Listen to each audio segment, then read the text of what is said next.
Welcome back to our Nerd Corner. Today we are discussing the Nitro Deck. Dun, dun, dun. Is it worth it in 2024? There is a man right here who can answer that question. Hell yeah. Yeah, so I've got here the lovely purple GameCube edition. This is a special edition. A little bit more expensive than the normal edition. You can get like a black and a white one. They've got this lovely purple number, and they've got like a, I think it's like a turquoisey one as well. But yeah. But why would you not want the GameCube? I know, why would you not want this? This is absolutely stunning. So, here it is, the Nitro Deck. As you can see, the tablet portion of the Switch is in there. And what we'll do first is let's take that out. So we'll show you what this looks like. That's it. And it's really light, it feels nice. Do you want to have a touch? Beautiful. Beautiful, okay. Beautiful. So yeah, as I say, it's like the GameCube edition version. You've got your little yellow analog stick there. You've got your grey, whitey You got ones. your knobbies. You've got your coloured buttons. You've got your little knobs and your doodads around. Beautiful. Fun thing is actually, the special edition, let's move things out of the way, does come with a carry case, because obviously this fella is not going to fit in your standard Switch case. It's a bit big, it's a bit bulky, so you get a nice little case with that. I think that only comes with the special editions. I will tell you the very reason why you might want this fella looking Monjala over your standard Joy-Con setup, which, please, as I was using that, I don't have the Joy-Cons available. But I find, and I don't know if you find this as well, Frey, but if I'm playing handheld mode, I've got my Joy-Cons on, maybe I'm laying down, I've got my arms up, it's mightily uncomfortable to use the shoulder triggers. It's so good with your fingers. Like, okay. It doesn't really, like, I don't know, it doesn't... Yeah, it doesn't sit well. I always really hurt my wrists. Even though it's a light system, it's heavy. It feels... It's not comfortable on the palm of your hand. Yeah, as opposed to like the Steam Deck, which, watch that video if you haven't already, which had these nice little palm rest things. So, although that's a heavier device, it felt less weighty. It was more comfortable. So, let's get this back inserted. Although I would say that this is a problem I've had with Nintendo for a while. Their DS was really uncomfortable to hold as well. Yeah, they didn't. The 3DS was uncomfortable to hold. Their edges on that would leave lines in your hands. So that's where this beautiful thing comes in. It's that it's nice and rounded. So look at those beefy shoulder buttons. If you're playing handheld, they are much easier to grip.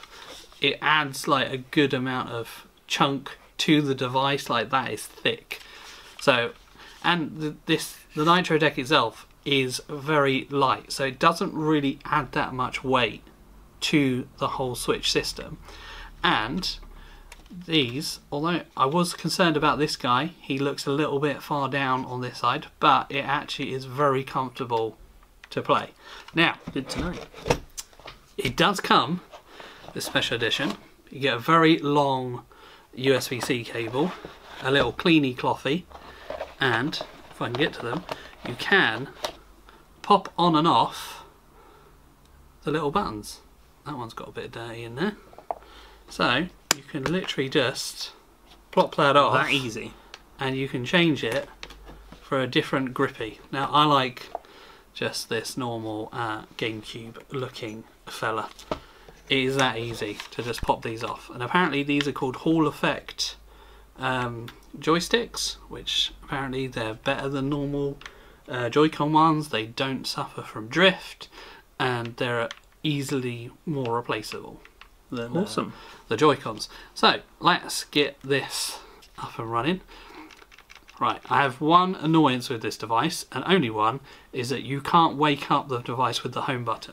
You have to turn it on there, because it acts as like a wired Pro controller, which you have to turn on in the settings, by the way.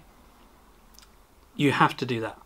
Turn it on via there. That's the only annoyance I have. Once the device is on, it works beautifully.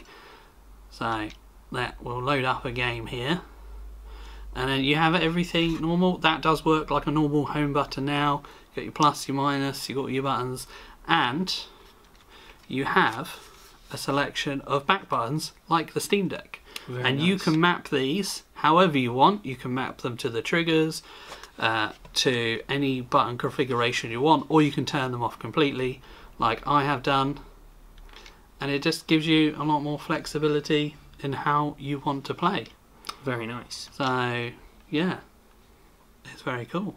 So if you're someone who obviously plays the Switch docked, this isn't something for you. No, if you are a handheld, this cannot be docked. So don't try that.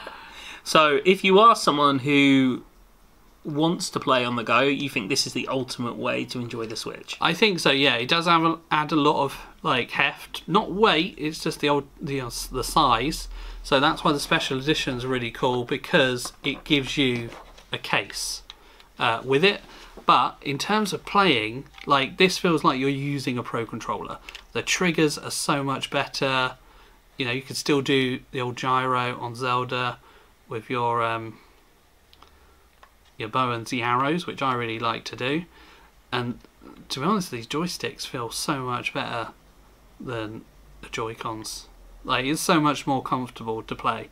And another cool thing about this, they give you a nice really long cable. I think they give you a really long one because you can use this device if you're docked on the TV and you want to play with other people, say Mario Kart or something, don't have enough Joy-Cons to go around.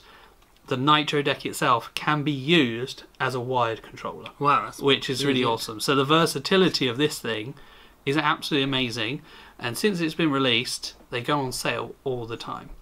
So it doesn't require any batteries? No batteries. It's powered by the device itself. That's, I think, the reason why you can't wake up the Switch via the home button, because obviously it carries no power itself. Yeah. Actually, on that note, so you can. So here you've got an input. You've got two USB-C little ports there. That's input, so you can charge your Switch while using this. Brilliant. That's my next question. And then you have an output that is for the wired controller functionality. So you would pop your USB-C in there, pop the other end into your Switch, and that's how you can use it as a wired controller. Fantastic. Sounds good. Now, I do believe this does not have any Amiibo compatibility, which is unfortunate. Yeah, other than that, I highly recommend this device if you want something a bit more substantial for your handheld gaming funness. Brilliant. Will you be buying this in 2024? Let us know in the comments.